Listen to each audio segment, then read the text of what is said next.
Hello friends, मी प्रज्ञा तुम्हा सर्वांचं स्वागत करते आपल्या कलेक्टर गुरुच्या या ऑनलाईन प्लॅटफॉर्मवरती. आजचं आपलं हे 50वे लेक्चर आहे, ज्याच्यामध्ये आज आपण लास्ट लेक्चरला जी सर्क्युलेटरी सिस्टीम आपण चालू केले तोच पार्ट आपण पुढे कंटिन्यू करतो आहे.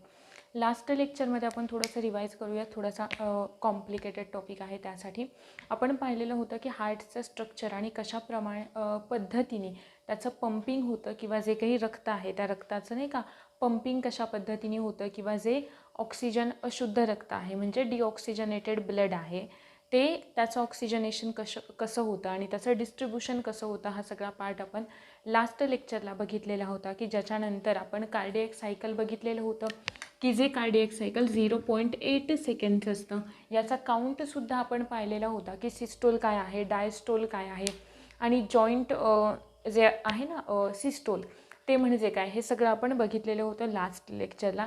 की कार्डियक सायकल कशा पद्धतीने कंप्लीट होतं, कोणत्या कोणत्या नाही का इव्हेंट्स पाहिलेले होते आपण कार्डियक सायकलचे.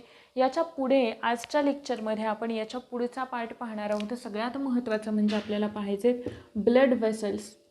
पण ब्लड वेसल्स पाहण्याच्या आधी आपल्याला पाहायचे conducting system of heart.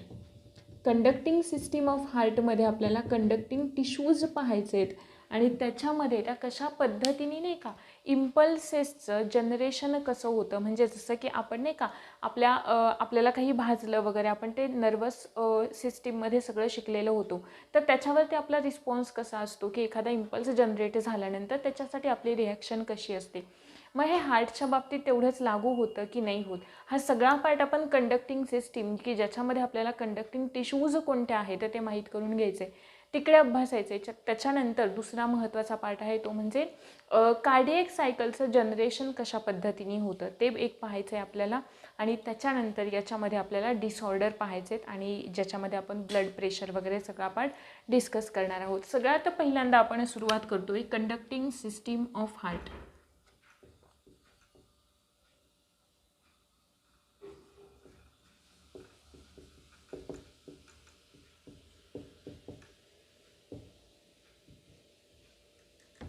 Conducting system of हार्टमध्ये बघा, बेसिकली आपण असं म्हणतो की आपलं जे काही हार्ट आहे किंवा हृदय आहे ते कसं आहे, मायोजेनिक आहे.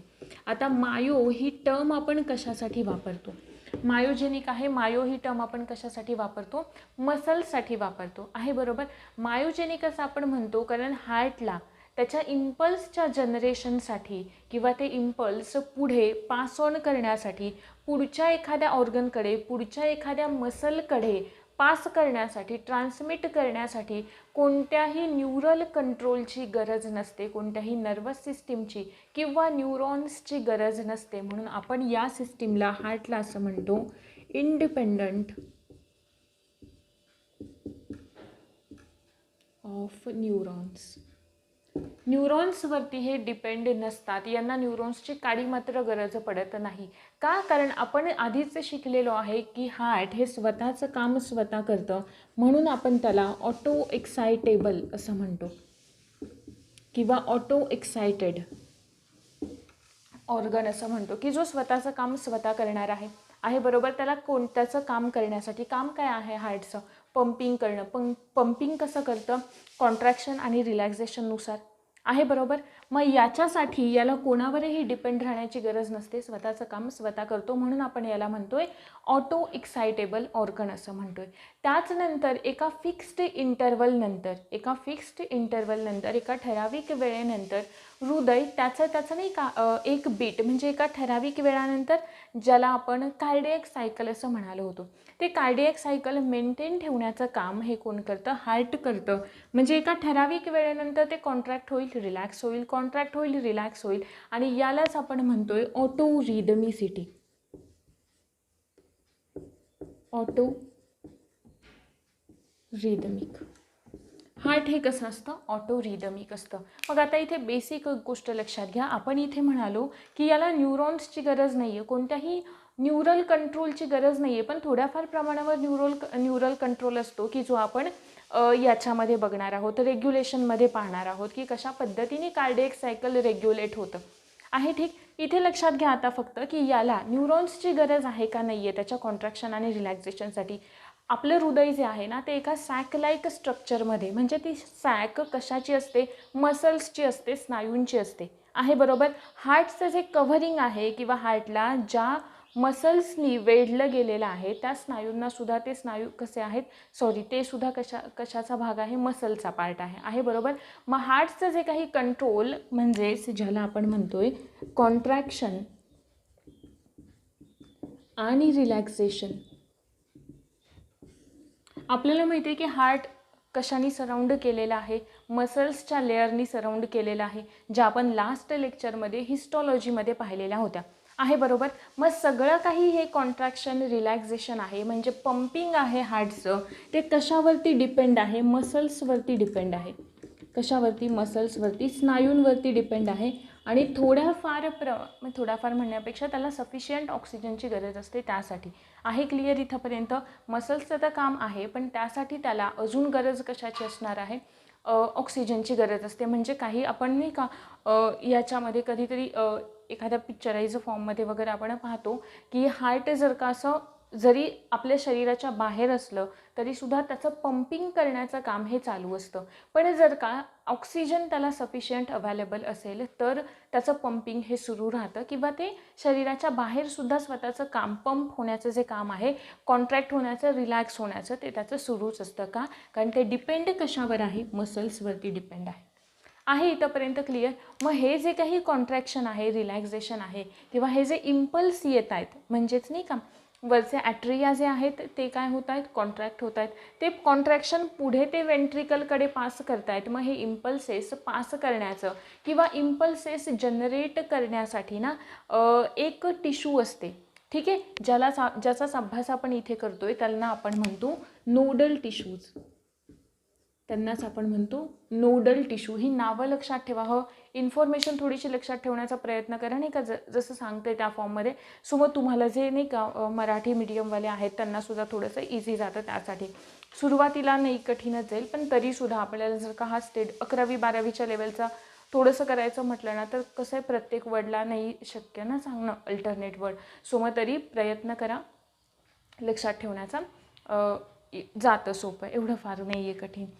नोडल टिश्यूज असतात. तर टिश्यू म्हणजे आपण उती म्हणतो, आता तो पाठ तो खूपच आपल्यासाठी बेसिक राहिला आहे. जेव्हा आपण इकडे ॲक्च्युअल सिस्टीम सुरू केलेत तेव्हा, ज्यांनी ऑलरेडी आधीचे लेक्चर व्यवस्थित केलेत त्यांना हे कळतं आहे. मी जेव्हा टिश्यू म्हणते, जेव्हा नाही का इतर काही गोष्टी थोड्याशा डीप लेवलच्या एक्सप्लेन करते, तेव्हा या ज्या नोडल टिश्यूज असतात ना त्या 2 प्रकारच्या असतात. आपण पुन्हा एकदा आपल्याला इथे हार्टचं स्ट्रक्चर ड्रॉ करण्याची गरज आहे बघा.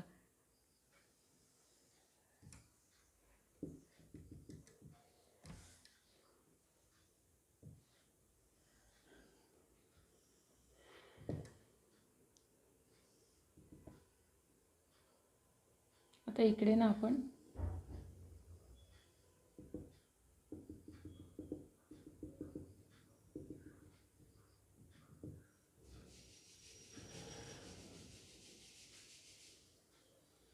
हे असं हार्टचं स्ट्रक्चर आहे असं आपण कन्सिडर करू, ठीक आहे. इकडे काय होती, इकडे एक ब्लड घेऊन येणारी आर्टेरी होती, आहे बरोबर. तिला आपण काय म्हणत होतो, सुपेरियर वेना कॅवा.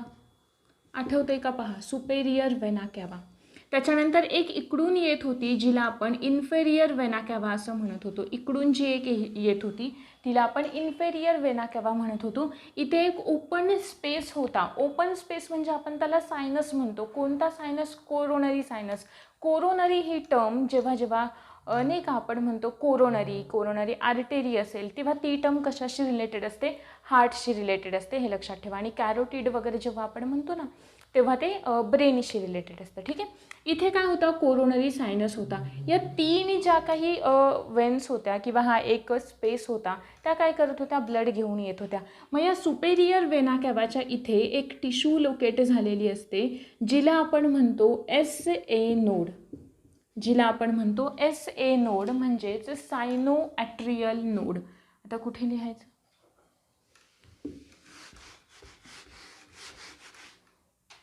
जिलाच आपण म्हणतोय सायनो ॲट्रियल नोड, आहे बरोबर.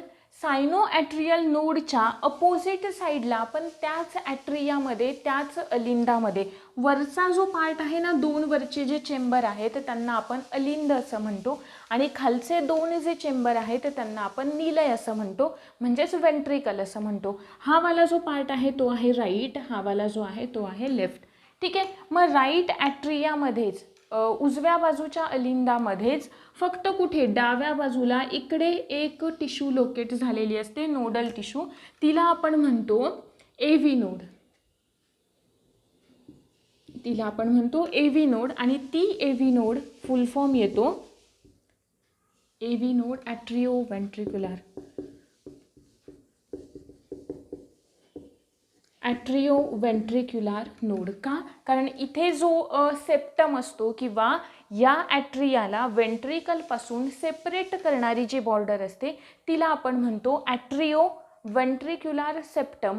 इथे असलेले टिश्यू म्हणून आपण हिला म्हणतोय ॲट्रिओ वेंट्रिक्युलर नोड आहे, बरोबर, एव्ही नोड. दोघांचे फंक्शन काय? सिंपल आहे. पहिल्यांदा हे जे SA नोड आहे, SA नोड जी आहे ती काय करेल? तिचं सगळ्यात महत्त्वाचं फंक्शन आहे इम्पल्स जनरेट करणं.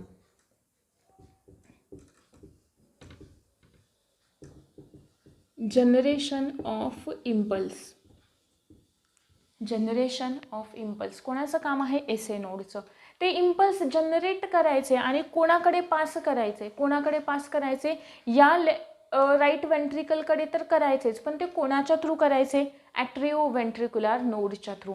मग ही काय करते? याला तिचे इम्पल्स पास करेल, इकडे करेल, इकडे करेल, इकडे करेल. आहे क्लिअर इथंपर्यंत? ठीक आहे. मग याचं काम काय आहे? Transmission of impulses. Transmission of impulses म्हणजेच आपण असं म्हणू शकतो का, जर का SA नोड इम्पल्स जनरेट करते आणि अजून महत्त्वाचं काम आहे की नाही का, एक काय म्हणू शकतो आपण, पेस ऑफ इम्पल्स. ठीक आहे, मेंटेन करण्याचं काम. आता पेस ऑफ इम्पल्स म्हणजे काय? To maintain pace of impulse. Pace of impulse म्हणजे नाही का, या इम्पल्सेसची गती किती असेल हे मेंटेन करण्याचं काम सुद्धा कोणाचं आहे? SA नोडचं आहे. आणि म्हणून याला आपण काय म्हणतो? सगळं तर जनरेट करतोय आहे ना, बरोबर, कॉन्ट्रॅक्शन रिलॅक्सेशन जे आहे ते पुढे पास ऑन करतोय, म्हणून याला आपण म्हणतो पेस मेकर. कोणाला? SA नोडला आपण म्हणतो पेस मेकर. ठीक आहे. नॅचरल पेसमेकर आपण कोणाला म्हणतोय? SA नोडला म्हणतोय. SA नोडकडून इम्पल्सेस आले. ही जी काही कोणती आहे? ॲट्रिओ वेंट्रिक्युलर नोड, AV नोड म्हणूयात सिम्पली. AV नोड पुढे कंटिन्यू करते आहे, बरोबर. कंटिन्यू केली, इकडे काय होतं? तिचं ब्रांचिंग होतं. तिच्या दोन शाखा तयार होतात, दोन ब्रांचेस तयार होतात. त्याला आपण म्हणतो AV बंडल असं म्हणतो. यांना, या दोन शाखांना आपण काय म्हणतो? AV बंडल आहे, बरोबर. हे AV बंडल आपल्या दोन्ही वेंट्रिकल्सना काय करतात? कव्हर करतात आहे, बरोबर. कोणत्या फॉर्ममध्ये? फायबर्सच्या फॉर्ममध्ये. दोघांना काय करतात? कव्हर करतात. मग हे जे काही पुढे फायबर्स तयार होत आहेत वेंट्रिकल्सच्या वॉलना, म्हणजे निलय जे आहे त्या निलयाच्या ज्या भिंती आहेत, आउटर लेअर जी आहे त्यांच्याकडे ना फायबर्स सारखे स्ट्रक्चर्स या ब्रांचेस तयार करतात. ज्या फायबर्सना आपण काय म्हणतो? आठवत असेल बघा, हृदयाच्या स्नायूंमध्ये असलेले फायबर्स ज्यांना आपण म्हणतो पर्किंजे फायबर्स. सेलमध्येच मी तुम्हाला सांगितलेलं होतं पर्किंजे फायबर्स. पर्किंजे सेल्स वेगळ्या, ज्या कुठे असतील? नर्वस सिस्टीमचा पार्ट आहेत आहे, बरोबर ना. आपल्या हँडब्रेनमध्ये, सेरेबेलममध्ये असतात. पर्किंजे फायबर्स कुठे असतात? आपल्या हार्टच्या वॉलमध्ये असतात. क्लिअर झालं कोण तयार करतं ते? आता नीट लक्षात घ्या. हे AV बंडल आणि हे पर्किंजे फायबर दोघांना एकत्र करून आपण काय म्हणतो? बंडल ऑफ हिस असं म्हणतो. Bundle of his. क्लिअर? मग आता बंडल ऑफ हिस म्हणजे काय सांगणार आपण? हृदयाच्या ज्या काही वेंट्रिकल्समध्ये असणाऱ्या आणि वेंट्रिकलच्या वॉल्सना असणारं जे फायबर्सचं जाळं आहे किंवा फायबर्सचं जे नेटवर्क आहे त्या नेटवर्कला आपण म्हणतोय bundle of His. Bundle of His हे कोण तयार करतं? AV बंडल आणि पर्किंजे फायबर्स तयार करतात. क्लिअर इथंपर्यंत आहे बरोबर. हे यांनी तयार केलं इथंपर्यंत. मग इकडे पुढे हे इम्पल्सेस वेंट्रिकलकडे कॉन्ट्रॅक्ट व्हा, रिलॅक्स व्हा. हे इम्पल्सेस कोण पाठवेल? AV नोड पाठवेल. कोण पाठवेल? AV नोड पाठवेल. आता एक असं बेसिक आपण कन्सिडर करूयात की जर का हे SA नोड जी आहे ते SA नोड काम करत नाही आहे, ती फेल झाली आहे, काम करणं तिने बंद केलं आहे. अशा वेळी एक ऑप्शन असतो की आर्टिफिशियल पेसमेकर बसवण्याचा. आहे बरोबर की एक बॅटरीसारखं स्ट्रक्चर असतं जे आपल्या हार्टच्या इकडे बसवलं जातं की जे ते इम्पल्स नाही का एका ठराविक वेळेनंतर कार्डियक सायकल मेंटेन करण्यामध्ये मदत करतं. का? कारण हेच इम्पल्स जनरेट करतं आहे तेव्हाच हे ॲट्रिया कॉन्ट्रॅक्ट होत आहेत, रिलॅक्स होत आहेत. आहे बरोबर. आपल्याला माहीत होतं कॉन्ट्रॅक्ट होत आहेत, रिलॅक्स होत आहेत, मग ब्लड पंप होतं आहे, बाहेर जात आहे, मग पुन्हा इकडे जी आहे पल्मोनरी वेन ती तिला आत घेऊन येते. आहे बरोबर. मग ॲओर्टा पुन्हा ते ऑक्सिजनेटेडवालं सगळ्या बॉडी पार्ट्सकडे घेऊन जाते. क्लिअर इथंपर्यंत. हिचं काम झालं, संपलं, तर आपण आर्टिफिशियल पेसमेकर हा आपल्याकडे एक ऑप्शन असतो. आर्टिफिशियल पेसमेकर आहे. क्लिअर. पण समजा AV नोडचं काम संपलं म्हणजे SA नोड काम करते आणि AV नोड काम करायची बंद झाली. AV नोडचं काम काय आहे? SA नोडनी जनरेट केलेले जे इम्पल्स आहेत ते काय करणं? स्वीकारणं आणि पुढे या AV बंडल आणि पर्किंजे फायबर्सकडून कोणाकडे पाठवणं? वेंट्रिकलकडे पाठवणं. आहे बरोबर. पण AV नोड बंद पडली तर तिकडे आपल्याला आर्टिफिशियलवाला ऑप्शन नसतो. सिंपल आहे. AV नोड काम करायची बंद झाली की कोण करतं? AV बंडल्स काम सुरू करतात. AV बंडल्स ते इम्पल्स स्वीकारण्याचं काम करतात आणि ते पुढे कॉन्ट्रॅक्शन रिलॅक्सेशन चालू राहतं. याच्याशी रिलेटेड डिसऑर्डर आपण पुढे लास्टला पाहणार आहोत. इथंपर्यंत क्लिअर आहे का पार्ट? हा वाला झाला. ठीक आहे. क्लिअर इथंपर्यंत. पुढचा पार्ट आहे तो म्हणजे डबल सर्क्युलेशन काय असतं. ही होती कंडक्टिंग सिस्टीम. लक्षात आली आहे ना. कंडक्टिंग सिस्टीममध्ये दोन गोष्टी महत्त्वाच्या लक्षात ठेवायच्या. कोणत्या दोन गोष्टी? SA node, AV node. AV नोडचं ब्रांचिंग होतं. ब्रांचिंग काय तयार करतं? AV बंडल तयार करतात. AV बंडल पुढे कंटिन्यू करतात आणि वेंट्रिकल्सच्या एक्सटर्नल वॉलला काय फायबर्ससारखं स्ट्रक्चर तयार करतात. फायबर्सच म्हणूयात. त्या फायबर्सला आपण म्हणतो पर्किंजे फायबर. मग ते पर्किंजे फायबर आणि AV बंडलच्या दोन ब्रांचेस ज्या आहेत त्यांना एकत्रितपणे आपण काय म्हणतोय? Bundle of His. म्हणजे हृदयाच्या वेंट्रिकल्समध्ये असणारं, निलयांमध्ये असणारं जे जाळं तयार केलं जातं त्याला आपण एकत्रितपणे बंडल ऑफ हीज असं म्हणतो. क्लिअर इथंपर्यंतचा मुद्दा. दोघांचे फंक्शन लक्षात आले का? SA नोड काय करेल? इम्पल्स जनरेट करेल. अजून एक बरं झालं सांगायचं राहिलं ते बरं नाही झालं, आठवलं ते बरं झालं. SA नोड आपल्याला हार्ट रेट आपण पाहिलेला होता की एका मिनिटामध्ये कार्डियक सायकल किती आहे? 0.8 सेकंडचं कार्डियक सायकल आहे. एका मिनिटामध्ये सेकंड 60 सेकंड. म्हणजेच एका मिनिटाला साधारणपणे 72 आपले हार्टबीट होत असतात, ज्याला आपण हार्ट रेट असं म्हणतो. आहे बरोबर. मग ही जी SA नोड आहे ना, ती SA नोड किती इम्पल्स जनरेट करते? एका मिनिटाला 72 एवढे करते. ठीक आहे. एका मिनिटाला 72 एवढे करते. जनरली असं कन्सिडर केलं जातं की 100 पण करते, पण हिच्याकडून जे स्वीकारले जातात ते 72चे स्वीकारले जातात. आहे ठीक ना. म्हणजे ते त्याच्यामागे काही रिझन असेल, पण आपल्यासाठी जी बुकमध्ये दिलेली गोष्ट आहे ती महत्त्वाची आहे की जे काही SA नोड एका मिनिटामध्ये किती इम्पल्स जनरेट करते? किती करते? 72. जेवढा हार्ट रेट आहे तेवढेच इम्पल्स SA नोड जनरेट करते आणि हार्ट रेटलाच आपण काय म्हणतो? पल्स रेट असं सुद्धा म्हणतो. लक्षात ठेवा. जेवढा आपला हार्ट रेट आहे तेवढाच आपला काय असतो? पल्स रेट असतो. क्लिअर इथंपर्यंतचे हे मुद्दे. अजून जो काही फॅक्च्युअल डाटा असेल ना तो आपण तुमच्या नोट्समध्ये तुम्हाला ॲड करून देऊ. पुढचा मुद्दा. डबल सर्क्युलेशन म्हणजे काय? सिंगल सर्क्युलेशन तुम्हाला मी सांगितलेलं होतं फिशेसमध्ये हार्ट किती चेंबर्स असतं? 2 चेंबर्सचं हार्ट असतं. आहे बरोबर. पण ते 2 चेंबर्स ट्रूवाले असतात, खरे चेंबर्स असतात आणि प्लस 2 हेल्पर चेंबर्स असतात. आहे बरोबर. 2 हेल्पर चेंबरसुद्धा असतात. म्हणजे काहीसं इकडून एक आली आर्टेरी वेन. आहे बरोबर. हे जे काही आहे ते हेल्पर चेंबर आहे. हे 2 ट्रू चेंबर्स आहेत. पुन्हा इकडे हे हेल्पर चेंबर आणि इकडून हे काय पडलं, बाहेर पडलं, गिल्समध्ये आलं. गिल्समध्ये ऑक्सिजन मिक्स केला गेला, टिश्यूकडे आलं, टिश्यूकडून डिऑक्सिजनेटेड झालेलं ब्लड पुन्हा कोणाकडे आलं, यांच्याकडे आलं आहे. बरोबर. हे ॲट्रिया, हे वेंट्रिकल, हे 2 हेल्पर चेंबर्स. क्लिअर. म्हणजे काय होत होतं, एकदाच ब्लड येतं आहे, एकदाच बाहेर जातं आहे, असं होतं आहे. एकदा आलं, एकदा बाहेर पडलं. डबल सर्क्युलेशनमध्ये काय होतं की जे आपल्यामध्ये होतं डबल सर्क्युलेशन. आता व्यवस्थित लक्ष द्या. हां, इथे तुम्हाला ना हार्टवालं पाठच झालं पाहिजे, एवढ्या वेळा आपण ते व्यवस्थित घेतले. 3 ते 4 लेक्चर लागले तरी प्रॉब्लेम नाही, पण कोणताही प्रश्न आला इन केस कधीही कोणत्याही एक्झाममध्ये आपण फक्त राज्यसेवा देणारे कंबाईन देत आहेत, कंबाईन देणारे राज्यसेवा देत आहेत, तिकडे कोणताही याच्याशी रिलेटेड प्रश्न आला ना तरी तो नाही चुकला पाहिजे. याच्यासाठी पूर्ण कन्सेप्ट क्लिअर करून घ्यायची. काय सांगत होते मी, डबल सर्क्युलेशन म्हणजे काय, जे मोस्ट ऑफ द मॅमल्स आणि एव्ज वगैरेमध्ये डबल सर्क्युलेशन होतं. आता आपल्यामध्ये सिम्पली जर का आपण हार्टवालं स्ट्रक्चर पाहिलं तर हे काहीसं असं स्ट्रक्चर असतं.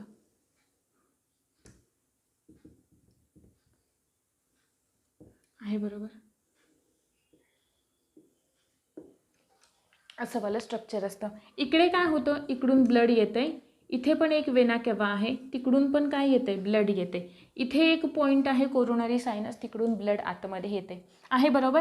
इथे कोणता होता, ॲट्रिओ वेंट्रिक्युलर वाल्व होता. इथे कोणता होता, इथे पण ॲट्रिओ वेंट्रिक्युलर वाल्व होता. आहे बरोबर. इथून याच्यामध्ये ब्लड आलं, वेंट्रिकल्स कॉन्ट्रॅक्ट झाले, पण इकडून इकडे गेलेली जी काय होती, आर्टेरी होती, तिला आपण काय म्हणत होतो, पल्मोनरी आर्टेरी म्हणत होतो. आहे बरोबर. मग बघा, हां लक्ष द्या, हे पुन्हा सांगण्याची गरज काय, हे तुम्हाला माहिती आहे. इकडून जी आली ती इकडून काय झाली, बाहेर पडली. आहे बरोबर. इथे काय होती, पल्मोनरी वेन होती, इकडे काय होती, पल्मोनरी वेन होती की जिच्यातून रक्त ऑक्सिजनेटेड वालं प्युअर वालं इकडे येते. ठीक आहे. सिम्पली आपण एक असं वालं हार्ट पाहूयात.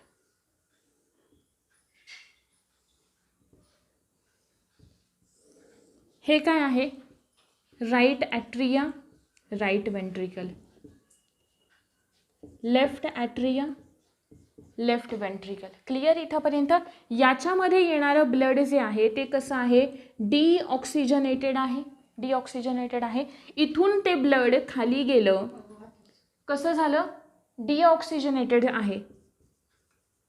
आहे बरोबर. आता डिऑक्सिजनेटेड ब्लड इथून कोणाकडे पाठवलं जाईल, पल्मोनरी वेनच्या थ्रू लंग्सकडे पाठवलं जाईल, फुफ्फुसांकडे पाठवलं जाईल. फुफ्फुसांमध्ये त्याच्यामध्ये ऑक्सिजन मिक्स केला जाईल, ते ब्लड कसं होईल, ऑक्सिजनेटेड ब्लड होईल. ऑक्सिजनेटेड ब्लड झालं, इकडून कोणाकडे गेलं, लंग्स. लंग्समध्ये ऑक्सिजन मिक्स केला गेला आणि इकडून पुन्हा कशामध्ये आलं, याच्यामध्ये आलं, लेफ्ट ॲट्रियामध्ये आलं. मग लक्षात घ्या, एकदा ब्लड आतमध्ये आलं, पहिलं झालं. आहे बरोबर. पुन्हा बाहेर गेलं. आहे बरोबर. पुन्हा बाहेर गेलं, पुन्हा दुसऱ्यांदा आत आलं, सेकंड टाईम आतमध्ये आलं.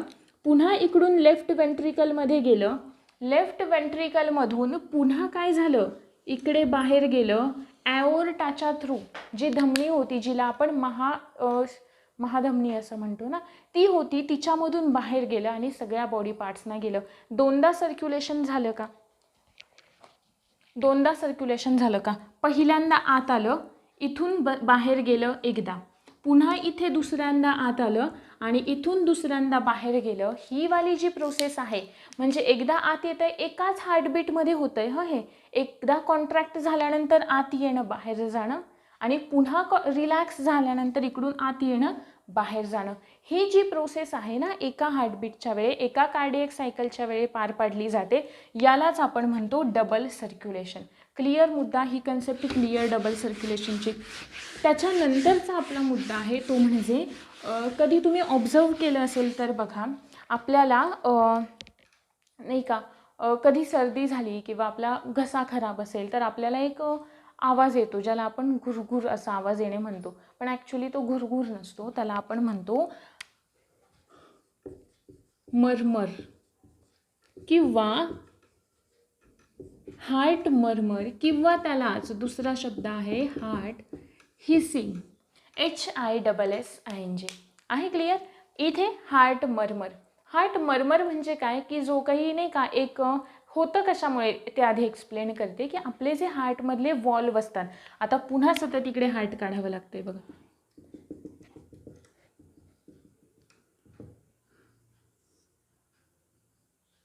ठीक आहे ना, हे असं वालच काढू. हां आता आपण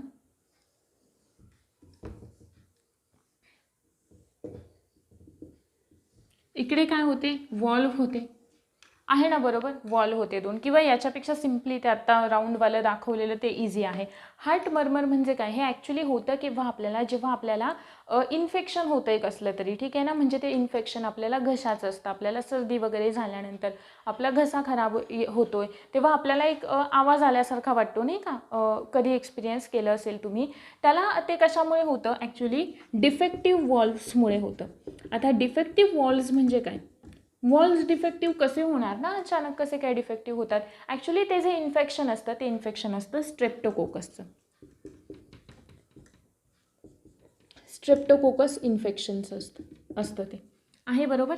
हे ना एक प्रोटीन तयार करतं ज्याला आपण एंडोटॉक्झिन असं म्हणतो, ज्याला आपण एंडोटॉक्झिन प्रोटीन असं म्हणतो. आणि हे जे एंडोटॉक्झिन प्रोटीन आहे ते प्रोटीन काय करतं, आपल्या इम्युन सिस्टीमला ॲक्टिवेट करतं.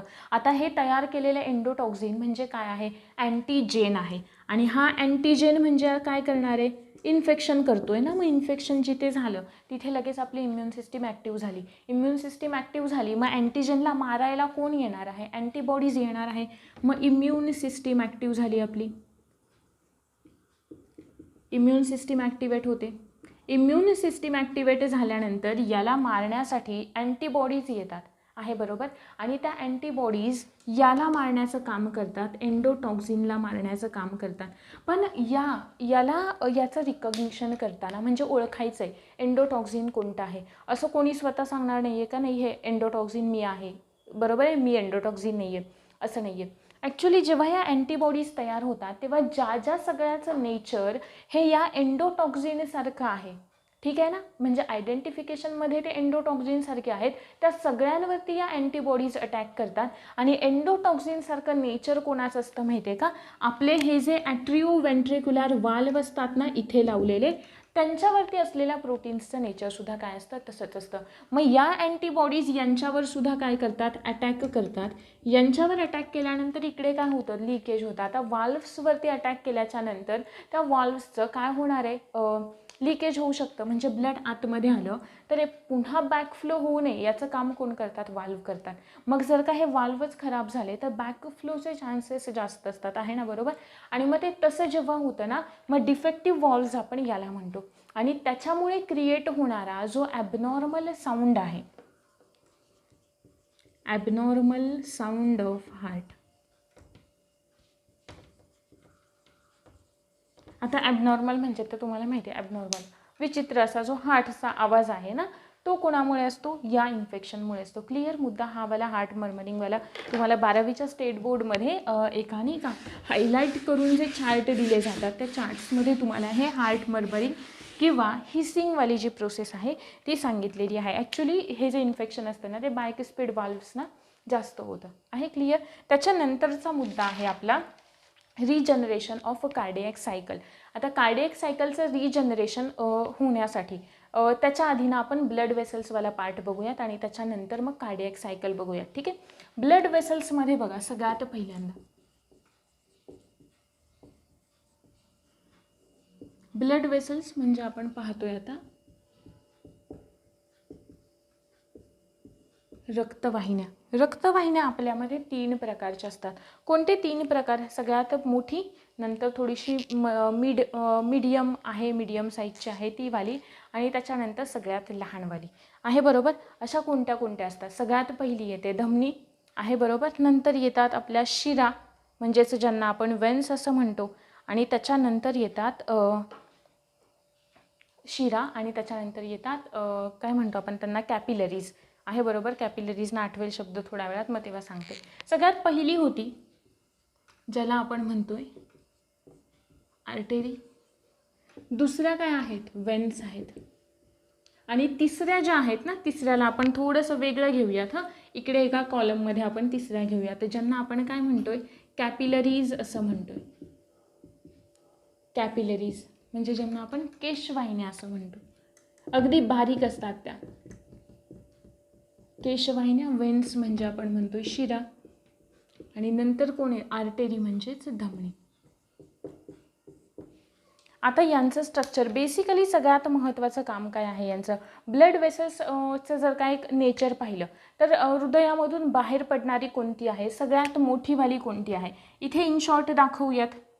सगळ्यात मोठी कोणती आहे, ॲओर्टा आहे. ॲओर्टा पुढे जाते, पुन्हा ब्रांचेस तयार करते. सुरुवातीवाल्या ज्या प्रायमरीवाल्या प्राथमिक ज्या शाखा तयार करते त्यांना आपण म्हणतो आर्टेरिओल.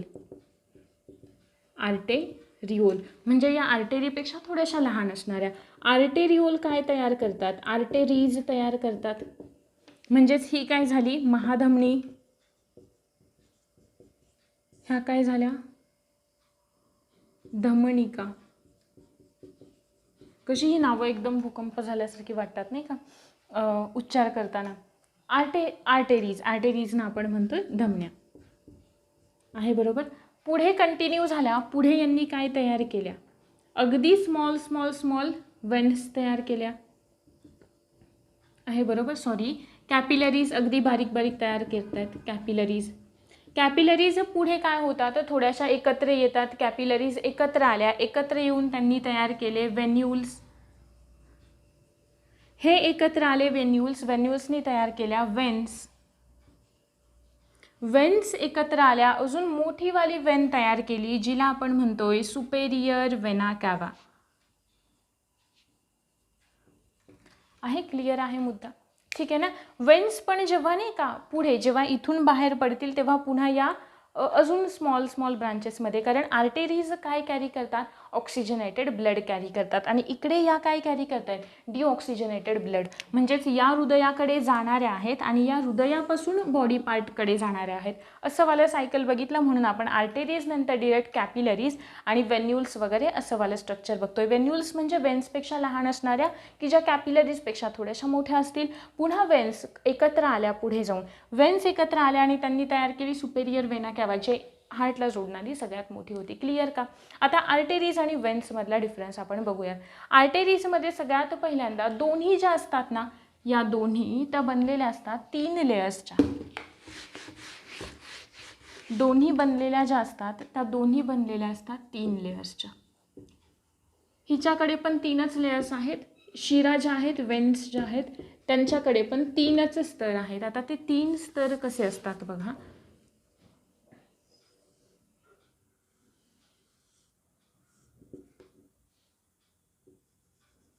आता इथे आपल्याला दाखवताना असं थोडंसं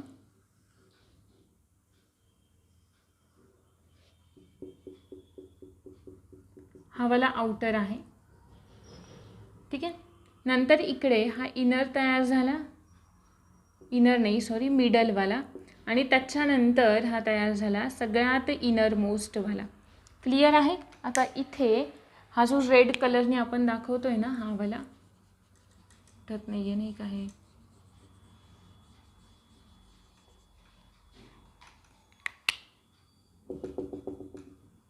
हा वाला जो आहे तो मिडल आहे, आणि हा जो दिसतोय ना तो आहे इनर. जे आउटर लेयर आहे, आउटर ही वाली, तिला आपण म्हणतोय सॉरी विसरले मी, तिला आपण म्हणतोय ट्युनिका एक्सटर्ना. ही जी मिडलवाली लेयर आहे तिला आपण म्हणतोय ट्युनिका मेडिया. इनर मोस्ट जी लेयर आहे तिला आपण म्हणतोय ट्युनिका इंटरना किंवा इंटिमा. आहे क्लिअर इथंपर्यंत. आउटर मोस्ट, मिडल आणि इनर मोस्ट. वेन्सकडे ज्या असतात ना, वेन्स मोठ्या थोड्याशा, ही झाली त्यांची एक्सटर्नल लेयर, ही झाली त्यांची मिडल लेयर, आणि ही झाली मिडल लेयर यांची मोठी असते, आणि ही झाली त्यांची इंटरनल इयर. नेहमी लक्षात ठेवा, वेन्स हा जो मधला रिकामावाला पार्ट आहे ना, त्या रिकामावाला पार्टमधून आपलं ब्लड पास होत असतं, ठीक आहे. आणि त्या पोकळीला आपण ल्युमेन असं म्हणतो. ती जी पोकळी आहे ना, ह्या पोकळीला, रक्तवाहिन्यांमध्ये असलेल्या पोकळीला आपण ल्युमेन असं म्हणतो. इथे सुद्धा जी पोकळी आहे तिला सुद्धा आपण म्हणणार आहे ल्युमेन असं. ठीक आहे. एक महत्त्वाचा मुद्दा इथे लक्षात ठेवायचा, कोणती, जेव्हा आपण आर्टेरीज बघतोय, आर्टेरीजची जी एक्सटर्नल वॉल असते ती एक्सटर्नल वॉल अगदी फार जास्त स्ट्रेंथ असते, स्ट्रेंथ प्रोटेक्शन प्रोव्हाइड करण्याचं काम करते. आता स्ट्रेंथ प्रोव्हाइड करते, मग तिकडे काय असणार आहेत, कोणत्या प्रकारचे कोलॅजन फायबर्स असणार आहेत, मी सांगितलेलं होतं. जेव्हा जेव्हा स्ट्रेंथ असते तेव्हा तेव्हा कोणते असतात, white collagen fibres, white collagen fibres. Middle layer जी आहे ना, ही झाली एक्सटर्नल लेअर, ही झाली मिडल लेअर. मिडल लेअर असते मस्क्युलर, मसल्सची बनलेली असते, मस्क्युलर स्नायूंची बनलेली असते, आणि कशी असते, इलॅस्टिक असते, म्हणजे ती नाही का कॉन्ट्रॅक्ट होऊ शकते, रिलॅक्स होऊ शकते. आणि आता आठवा, कॉन्ट्रॅक्ट आणि रिलॅक्सेशन करणाऱ्या मसल्स कोणत्या असतात किंवा कोणते फायबर्स असतात, येलो इलॅस्टिक फायबर्स. म्हणजे मिडल लेअरला कोणते फायबर्स असणार आहेत, इलॅस्टिक फायबर्स असणार आहेत. आणि जी इनर मोस्ट लेअर असते ना, इनरवाली, तिच्याकडे फक्त single layer of squamous tissues असतात किंवा स्क्वॅमस सेल्स असतात. स्क्वॅमस सेल्स आपण पाहिलेले आहेत, आहे बरोबर, single layer of squamous cells. Clear झाली आर्टेरी. आता एक मुद्दा लक्षात घ्या, याचं जे ल्युमेन आहे ते लहान आहे, म्हणजे आर्टेरीजमध्ये ब्लड कमी कॅरी केलं जाणार आहे. नंतर आहे वेन्सचं सगळ्यात जास्त ब्लड कुठे कॅरी केलं जाणार आहे, वेन्समधून कॅरी केलं जाणार आहे, आहे बरोबर, कारण त्यांचं जे ल्युमेन आहे ते ल्युमेन कसं आहे, मोठं आहे, आहे बरोबर, म्हणजे ल्युमेनची साईज मोठी आहे. का साईज मोठी आहे, कारण इकडे मिडल लेअर कशी असते, थिक असते. कशामध्ये थिक असते, आर्टेरीजमध्ये थिक असते, आहे बरोबर. थिक आहे म्हणजे ती कॉन्ट्रॅक्ट होऊ शकते, रिलॅक्स होऊ शकते असणार आहे. कोणामध्ये प्रेशर जास्त असणार आहे, वेन्समध्ये, आर्टेरीजमध्ये प्रेशर जास्त असणार आहे. जेव्हा आपण वेन्सकडे येतोय, वेन्सची जी काही मिडल लेअर आहे ती मिडल लेअर कशी आहे, थोडीशी थीन आहे, म्हणजे पातळ आहे, मसल्सवाली लेअर. मग तिकडे कॉन्ट्रॅक्ट रिलॅक्स ते इझिली होऊ शकतात, सो तिकडे प्रेशर कसं आहे, कमी आहे. मग आर्टेरीजमध्ये प्रेशर, ब्लड प्रेशर नेहमी जास्त असतं, आणि इकडे ब्लड प्रेशर नेहमी कसं असतं, कमी असतं. ब्लड जास्त कॅरी कोण करून नेतात, वेन्स करून नेतात, कारण त्यांच्यामध्ये ल्युमेन कसं आहे, मोठं आहे. आता आपण येऊयात कॅपिलरीजवरती. कॅपिलरीज म्हणजे फक्त सिंगल लेअर असलेले, यांच्याकडे 3 लेअर आहेत, याच्याकडे फक्त सिंगल लेअर असते. कॅपिलरीजकडे फक्त सिंगल लेअर असते आणि तिला आपण म्हणतो एंडोथेलियम. त्या सिंगल लेअरला आपण म्हणतोय एंडोथेलियम, की जी कोणत्या प्रकारच्या मसल्सची बनलेली असते, स्क्वॅमस मसल्सची बनलेली असते, जी बनलेली असते स्क्वॅमस मसल्सची. आहे क्लिअर इथंपर्यंत. आणि याचं कॅपिलरीचं सगळ्यात महत्त्वाचं फंक्शन, ब्लड कोण घेऊन जात आहेत, ब्लडचं ट्रान्सपोर्टेशन कोण करते, आर्टेरी आणि वेन करते. कॅपिलरीचं सगळ्यात महत्त्वाचं फंक्शन आहे exchange of material. Exchange of material. मग आता हे कोणत्या प्रकारच्या मटेरियलचं एक्सचेंज करतील, एक्सचेंज ऑफ मटेरियल म्हणजे ते टिश्यूच्या जवळून जाणार, टिश्यूच्या जवळ आले की काय करणार, जे काही घटक आहेत ते याच्यामधून काय करणार, बाहेर पडणार, आहे बरोबर. बाहेर पडले, मग बाहेर पडणारे कोण असू शकतात. सगळ्यात पहिल्यांदा तुम्हाला एक आठवत आहे का, इथे लिहू,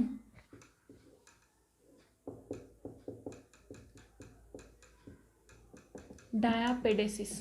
आठवतं आहे, मी सांगितलेलं होतं WBC सांगताना की WBC ज्या असतात त्या नाही का इझिली कसा शेप असतो, अमिबॉइड शेप असतो, आल्यासारखा शेप असतो, अद्रक आल्यासारखा शेप असतो, की जे नाही का कसाही स्वतःचा शेप चेंज करू शकतं, शेप चेंज करू शकतं, म्हणजे ते याच्यामधून बाहेर पडू शकतं कॅपिलरीजमधून.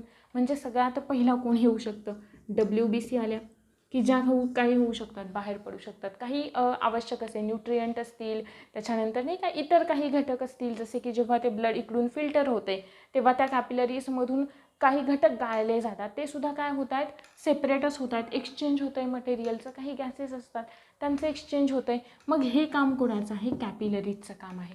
ठीक आहे, हा इथंपर्यंतचा पार्ट. आता इकडे अजून महत्त्वाचा मुद्दा आहे आपल्याला पुढे समजण्याचा, तो म्हणजे पोर्टल वेन्स.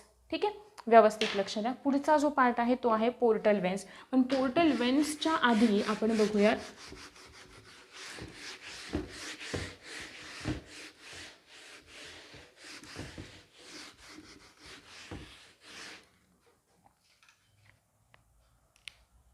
पोर्टल वेन्सच्या आधी आपण डिस्कस करू जे काही रेग्युलेशन ऑफ कार्डियक सायकल.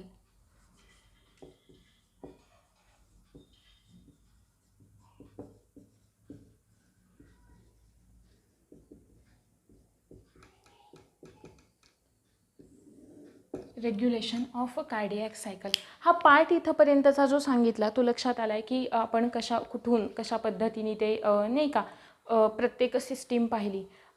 इथे तुम्हाला कार्डियक सायकल माहीत असणं गरजेचं आहे. ठीक आहे. आता रेग्युलेशन ऑफ कार्डियक सायकलमध्ये सगळ्यात पहिला मुद्दा आपल्याला माहिती आहे की आपला हार्ट कसं आहे, मायोजेनिक आहे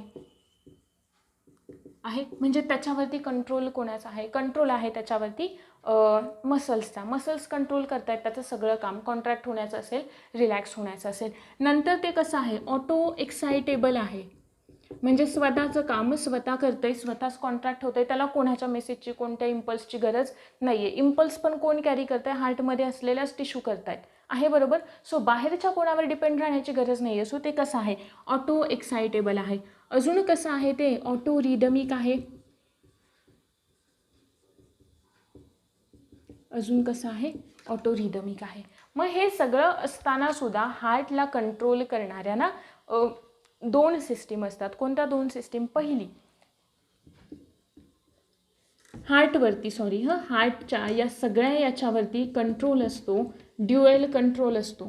आणि तो ड्युएल कंट्रोल म्हणजे दोघांचा कंट्रोल असणार आहे. मग ते दोघे कोण? सगळ्यात पहिलं जे आहे ड्युएल कंट्रोलवालं ते म्हणजे आपला नर्वस कंट्रोल.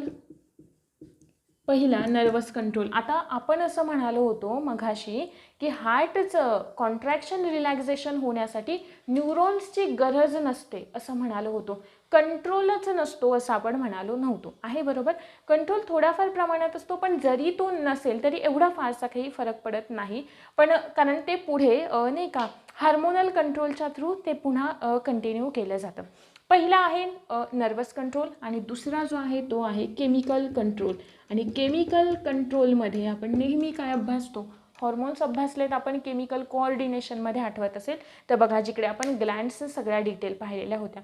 नर्वस कंट्रोलसाठी ना जो काही नर्वस कंट्रोल आहे त्याच्यासाठी एक सेंटर असतं. ठीक आहे, ज्याला आपण काय म्हणतो, कार्डियक सेंटर असं म्हणतो किंवा याला आपण न्यूरल कंट्रोल असं सुद्धा म्हणू शकतो, न्यूरल कंट्रोल. आणि या न्यूरल कंट्रोलसाठी एक कार्डियक सेंटर असतं ब्रेनमध्ये की ज्या कार्डियक सेंटरला आपण काय म्हणतो, मेड्युला ऑब्लांगाटा. आठवतंय का? बघा मेड्युला ऑब्लांगाटा आपण शिकलेलो होतो नर्वस सिस्टीममध्ये. आणि मेड्युला ऑब्लांगाटा हा कोणाचा पार्ट आहे? आपण ब्रेनचे 3 टाईप्स पाहिलेले होते. 3 टाईप्स नाही का, 3 पार्ट पाहिलेले होते की 3 पार्टमध्ये आपण ब्रेनला काय केलं आहे, पार्टिशन केलं आहे ब्रेनचं. फोर ब्रेन, मिड ब्रेन आणि हाइंड ब्रेन आहे बरोबर. मग फोर ब्रेनवाला तर तो आता डिस्कशनचा पॉईंट नाही आहे. त्यामधल्या मेड्युला ऑब्लांगाटा हा कोणाचा पार्ट आहे? मेड्युला ऑब्लांगाटा हा पार्ट आहे हाइंड ब्रेनचा. कोणाचा पार्ट आहे? हाइंड ब्रेनचा मेड्युला ऑब्लांगाटा हा पार्ट आहे. आठवत असेल तर फंक्शन्स आठवा त्याचे मेड्युला ऑब्लांगाटाचे. सगळ्यात महत्त्वाचं फंक्शन होतं की आपला जो हार्ट रेट आहे, हार्ट रेट इन्क्रीज करण्याचं काम HR म्हणजे HR नाही, हार्ट रेट. ठीक आहे, मेड्युला ऑब्लांगाटाचं सगळ्यात महत्त्वाचं फंक्शन कोणतं होतं? हार्ट रेट कंट्रोल करणं आहे बरोबर. मग तो हार्ट रेट कंट्रोल करण्यामध्ये 2 गोष्टी येतात. हार्ट रेट कोणत्या पद्धतीने कंट्रोल केला जातो? पहिला की हार्ट रेट वाढवला सुद्धा जाऊ शकतो म्हणजे इन्क्रीज इन हार्ट रेट. आणि दुसरं डिक्रीज इन हार्ट रेट आहे बरोबर. न्यूरल कंट्रोल ड्युएल कंट्रोल असतो. पहिला न्यूरल, दुसरा केमिकल. केमिकल नंतर बघूयात, आधी न्यूरल पाहूयात. न्यूरल कंट्रोलसाठी ब्रेनमध्ये एक कार्डियक सेंटर असतं, ज्या कार्डियक सेंटरला आपण म्हणतोय मेड्युला ऑब्लांगाटा. मेड्युला ऑब्लांगाटा आपला हार्ट रेट कंट्रोल करतं. कंट्रोल म्हणजेच कमी पण करू शकतो, वाढवू पण शकतो. मग जो कमी करण्याची जी प्रोसेस आहे ना त्याला आपण नाही का वाढवत जर का असेल, वाढवणे म्हणजे आपण काय करतो, ॲक्सिलरेट करतो. म्हणजेच आपण याला काय म्हणू शकतो, आपण याला म्हणतो कार्डिओ ॲक्सिलेटर. कार्डिओ ऑक्सिलेटर डिक्रीज करतोय, मग याला आपण काय म्हणतोय, कार्डिओ इनहिबिटर. याला आपण काय म्हणतोय, cardio accelerator, cardio inhibitor. Clear, दोन मुद्दे. कार्डिओ ॲक्सिलरेटरमध्ये आपला हार्ट रेट वाढवला किंवा जाऊ शकतो. हार्ट रेट किंवा वाढतो आपला, तुम्ही म्हणता नाही आपण घाबरलो आहे, बरोबर, आपण धावतोय, आपण थकलो, दमलो, अशा वेळे आपले हार्टबीट वाढतात. म्हणजेच कधी एमर्जन्सी कंडिशनमध्ये 3F आठवते का, फ्लाईट, फाईट आणि फ्राईट आहे, बरोबर. मग त्या कंडिशन्समध्ये, एमर्जन्सी कंडिशन्समध्ये आपली कोणती सिस्टीम, कोणती नर्वस सिस्टीम ॲक्टिवेट होते, नर्वस सिस्टीममध्ये तिसरी होती ऑटोनॉमस नर्वस सिस्टीम, आणि ऑटोनॉमसलाच आपण स्वायत्त चेतासंस्था म्हणत होतो. स्वायत्त चेतासंस्था की ज्याच्यामध्ये अनुकंपी आणि परावनुकंपी असे प्रकार पडत होते. म्हणजेच कोणते, सिम्पॅथेटिक आणि पॅरासिम्पॅथेटिक. एमर्जन्सी कंडिशनमध्ये सिम्पॅथी दाखवणारी सिम्पॅथेटिक नर्वस सिस्टीम इथे ॲक्टिवेट होते, सिम्पॅथेटिक नर्वस सिस्टीम आहे, बरोबर. आणि इकडे कोणती ॲक्टिवेट होईल, पॅरासिम्पॅथेटिक. पॅरासिम्पॅथेटिक तुम्हाला सांगितलेलं, मला वाटते आपण ग्लॅन्ड्सवाला पार्ट बघताना सांगितलेला होता की जरी नाही का आपल्या कोणत्या तरी जेव्हा ॲड्रेनल ग्लॅन्डच्या फंक्शन्समध्ये थोडा बिघाड झाला तर ते आपल्या सिम्पॅथेटिक नर्वस सिस्टीमकडून ते कंट्रोल केलं जातं आहे, बरोबर. एक पार्ट असा तुम्हाला मी तिकडे काहीतरी सांगितला होता, पहा एकदा चेक करून. ही झाली सिम्पॅथेटिक. मग सिम्पॅथेटिक काय करेल, न्यूरो ट्रान्समिटर्सचं सिक्रेशन करते. आणि इकडे सिक्रेट होणारे न्यूरो ट्रान्समिटर्स कोणते असतात, सगळ्या इकडे लिहायचे का, इपिनेफ्रिन आणि नॉर इपिनेफ्रिन आहे. क्लिअर. हे जे दोन असतात ना ते वाले, की जे काय करतात, हार्ट रेट वाढवण्याचं काम करतात, हार्ट रेट वाढवण्याचं काम करतात. नंतर इकडे पॅरासिम्पॅथेटिक काय करते, न्यूरो ट्रान्समिटर्सच्या थ्रू करते. पण कोणते न्यूरो ट्रान्समिटरचं सिक्रेशन करते, ती करते ॲसिटिल कोलिन. Acetyl choline. आणि हे ॲसिटिल कोलिन काय करतं, आपला हार्ट रेट डिक्रीज करण्यामध्ये मदत करतं. क्लिअर मुद्दा.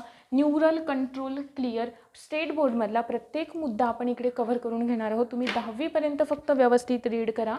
तुम्हाला इकडे स्टेट बोर्ड 11वी 12वीचे बायोलॉजीमध्ये तरी आपण सगळ्यात जास्त करून घेऊ, कारण फिजिक्स केमिस्ट्री एवढं डीप विचारत नाहीत. सो तरीही आपण तिकडचं घेणार आहोत. सो डोंट वरी, लगेच हे नाही, पण तरीसुद्धा 10वीपर्यंत ॲटलिस्ट व्यवस्थित करा स्टेट बोर्ड, आणि लेक्चर्स व्यवस्थित करा, तुम्हाला बऱ्यापैकी इझी जाईल. ठीक आहे.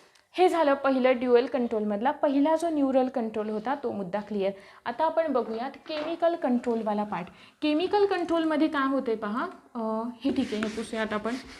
पुन्हा एकदा बघा. न्यूरल कंट्रोल कार्डियक सेंटर असतं, ज्याला आपण मेड्युला ऑब्लांगाटा म्हणतो, हँडब्रेनमध्ये असतं, की जे काय करतं, इन्क्रीज पण करतं, डिक्रीज पण करतं. इन्क्रीज करताना कोणती, काय म्हणतो आपण त्याला, कार्डिओ ॲक्सिलरेटर म्हणतो. कार्डिओ इनहिबिटर केव्हा म्हणतो, कमी करतोय तेव्हा. काय, न्यूरो पॅरासिम्पॅथेटिक ॲक्टिव्ह होते डिक्रीजच्या वेळे, इन्क्रीजच्या वेळे सिम्पॅथेटिक ॲक्टिव्ह होते, इपिनेफ्रिन नॉर इपिनेफ्रिन सिक्रेट करते, काय होतो, हार्ट रेट वाढतो. इकडे ॲसिटिल कोलिन सिक्रेट करतो, हार्ट रेट कमी होतो. आता आपण बघूयात केमिकल कंट्रोल. केमिकल कंट्रोलमध्ये सगळ्यात महत्त्वाचे हार्मोनल रेग्युलेशन आपण पाहतो केमिकल कंट्रोलमध्ये. थोडे इकडे घेऊयात.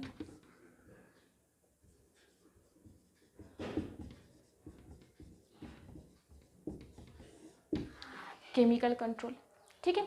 केमिकल कंट्रोलमध्ये ना एक असे केमिकल्स असतात ज्यांना आपण हॉर्मोन्स म्हणतो. केमिकल कंट्रोलमध्येच आपण हॉर्मोनल कंट्रोलसुद्धा पाहत असतो. हॉर्मोनल कंट्रोल, ठीक आहे. मग या हॉर्मोनल कंट्रोलमध्ये 2 हार्मोन्स महत्त्वाचा रोल प्ले करतात. पण आपण इथे एक तर बघूयातच, पण त्याच्यासोबत दुसरं पण सांगते की जे इनडिरेक्ट रोल प्ले करतं आपल्या हार्ट रेट वाढवण्यामध्ये, कमी करण्यामध्ये, ठीक आहे. बघा, सगळ्यात पहिलं जे डायरेक्ट अफेक्ट करतं ते आहे इपिनेफ्रिन. ते आहे इपिनेफ्रिन, की जे डिरेक्ट कंट्रोल करतं, लगेच इफेक्ट करतं. इपिनेफ्रिन काय करणार आहे, इपिनेफ्रिन कोणाकडून सिक्रेट केलं जातं, इपिनेफ्रिन असेल किंवा नॉर इपिनेफ्रिन असेल, ठीक आहे. ते कोणाकडून कंट्रोल केलं जातं? आपल्या मेड्युला ओब्लांगाटाकडून कंट्रोल केलं जातं आहे बरोबर. आणि सिक्रेट कोणाकडून केलं जातं? ॲड्रेनल ग्लँडकडून सिक्रेट केलं जातं. सॉरी, मेड्युला ओब्लांगाटा आहे, ॲड्रेनल ग्लँडकडून सिक्रेट केलं जातं. सिम्पॅथेटिक त्यांना सिक्रेट करण्याचं काम करते नॉरएपिनेफ्रिन. ॲड्रेनल ग्लँड सिक्रेट करतात. सगळ्यात महत्त्वाचं फंक्शन डिरेक्ट काय करणं? हार्ट रेट कंट्रोल करणं, वाढवणं, कमी करणं, वाढवणं स्पेसिफिकली. ठीक आहे. आता दुसरं एक आहे की ज्याचा इनडिरेक्ट कंट्रोलसुद्धा असतो आणि ते हार्मोन म्हणजेच थायरॉक्झिन असतं. ठीक आहे. थायरॉक्झिनसुद्धा ना इनडिरेक्ट इफेक्ट दाखवतं. का? कारण थायरॉक्झिन कोणाकडून सिक्रेट केलं जातं? थायरॉईड ग्लँडकडून सिक्रेट केलं जातं. थायरॉईड ग्लँडकडून सिक्रेट केलं जातं. आता थायरॉक्झिनचं सगळ्यात महत्त्वाचं फंक्शन कोणतं होतं? की बेसल मेटाबॉलिक रेट वाढवणं आहे बरोबर. थायरॉक्झिनचं सिक्रेशन जास्त झालं तर ते काय करतं? बेसल मेटाबॉलिक रेट वाढवतं. बेसल मेटाबॉलिक रेट वाढला म्हणजेच कार्बोहायड्रेट्स, प्रोटीन्स जास्त तयार होत आहेत. ते जास्त तयार होत आहेत, मग त्यांच्या ॲब्सॉर्प्शनसाठी ब्लड सर्क्युलेशनसुद्धा फास्ट व्हायला हवं. ब्लड सर्क्युलेशन फास्ट व्हायला हवं तर त्याचं पंपिंग फास्ट व्हायला हवं. म्हणजेच हार्ट रेटसुद्धा काय व्हायला हवा? इनडिरेक्टली वाढवायला हवा. क्लिअर मुद्दा? इनडिरेक्ट कंट्रोलचा थायरॉक्झिन काय करतं? इनडिरेक्टली कंट्रोल करतं, अप्रत्यक्षपणे कंट्रोल करतं. आणि हे काय करतं? डिरेक्ट कंट्रोल करतं. क्लिअर इथंपर्यंत मुद्दा. पहिला आपण ब्लडशी रिलेटेड सगळा काही जो पार्ट होता तो आहे बरोबर, ज्याच्यामध्ये आपण ड्युएल कंट्रोल पाहिलं. म्हणजे सगळ्यात महत्त्वाचे पॉईंट्स लक्षात ठेवण्याचा प्रयत्न करा. पहिलं point regulation of cardiac cycle. त्याच्यानंतर आपण दुसरं पाहिलं ब्लड वेसल्स. आपण पाहिलं ब्लड वेसल्स. नंतर आपण तिसरं पाहिलं कार्डियॅक ॲक्टिव्हिटी आहे ना बरोबर, म्हणजे कशा पद्धतीने ते ॲक्टिवेट केलं जातं. त्यानंतर आपण पाहिलं कंडक्टिंग सिस्टीम.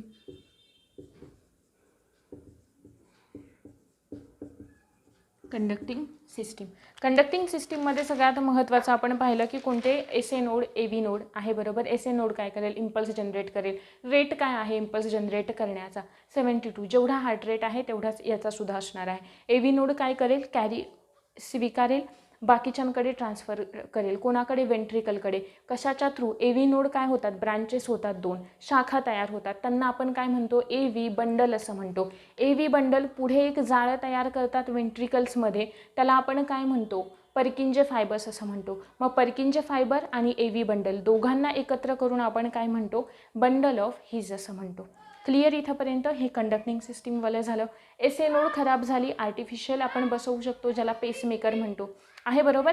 नंतर एव्ही नोड आहे. एव्ही नोडला आपण काय म्हणतो? पेस सेटर असं म्हणतो. एव्ही नोडला आपण पेस सेटर असं म्हणतो. का? कारण ते इम्पल्स पुढे स्वीकारते, पास करते आहे बरोबर, सेट करण्याचं काम करते. नंतर आपण पाहिलं regulation of cardiac cycle. Dual control असतो कार्डियॅक सायकलवरती. पहिला म्हणजे न्यूरल कंट्रोल आणि दुसरा असतो केमिकल कंट्रोल. न्यूरल कंट्रोलमध्ये मेड्युला ओब्लांगाटा महत्त्वाची भूमिका पार पाडतं, की जिकडे आपण 2 पार्ट्स पाहिले आहे ना बरोबर, हार्ट रेट वाढवणं, हार्ट रेट डिक्रीज करणं. नंतर आपण पाहिलं केमिकल कंट्रोल. केमिकल कंट्रोलमध्ये एक डायरेक्ट कंट्रोल पाहिला, दुसरा इनडिरेक्ट कंट्रोल पाहिला की थायरॉक्झिनच्या थ्रू होतोय. हा होतोय डिरेक्ट इपिनेफ्रिन, नॉरएपिनेफ्रिन की जे ॲड्रेनल ग्लँडकडून, अधिवृक्क ग्रंथींकडून की ज्या किडनीच्या वरती लोकेट झालेल्या असतात त्यांच्याकडून सिक्रेट होते. नंतर आपण ब्लड वेसल्स पाहिल्या.